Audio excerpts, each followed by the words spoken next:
வாலு படம் நீண்ட காலமாக கிடப்பில் கிடந்ததை தூசி தட்டி எழுப்பி சிம்பு தற்போது மும்முரமாக படத்தை முடிக்கும் நிலைக்கு வந்துள்ளார். சிம்பு, ஹன்சிகா, சந்தானம் நடித்துள்ள வாலு படம் அஜித்தின் பிறந்த நாளான மே மாதம் 1ஆம் தேதி ரிலீஸ் ஆகும் என்று கூறப்படுகிறது. இந்த படத்தின் பாடல் வெளியீடு பிப்ரவரி 14 அன்று வெளியாகும் என்று கூறினர். ஆனால் ஒரே ஒரு பாடலை வெளியிட்டுள்ளார் சிம்பு. இந்த படத்தை சிம்புவின் நண்பர் விஜய் சந்தர் இயக்கி வருகிறார். வாலு படத்தில் வரும் லவ் என்றவன் பாடல் டீசருக்கு கிடைத்துள்ள வரவேற்பை பார்த்து சிம்பு மகிழ்ச்சியில் உள்ளார். அந்த பாடலை 1 லட்சத்திற்கும் அதிகமானோர் இதுவரை கண்டுகளித்துள்ளனர்.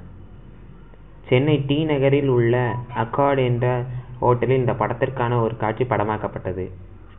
அந்த சீன் என்னவென்றால், சிம்புவும் சந்தானமும் பைக்கில் வருவது போன்றும், சிம்பு அஜித்தின் முகமுடியையும் சந்தானம் விஜயின் முகமுடியையும் அணிந்து வந்தனர்.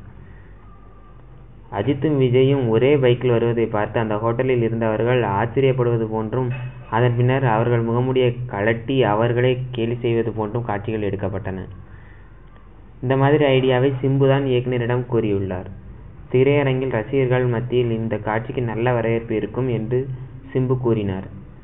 ஒரே படத்தில் விஜயும் அஜித்தும் இனிமேல் தோன்றி நடிப்பது என்பது நடக்க இயலாத செயல் என்பதால், நாமே இதுபோல் ஏதாவது ஒரு சில காட்சிகளை படத்தில் எடுத்து அவர்களை இணைத்து வைத்தால்தான் உண்டு என்று சிரித்தபடியே சிம்பு கூறியுள்ளார்.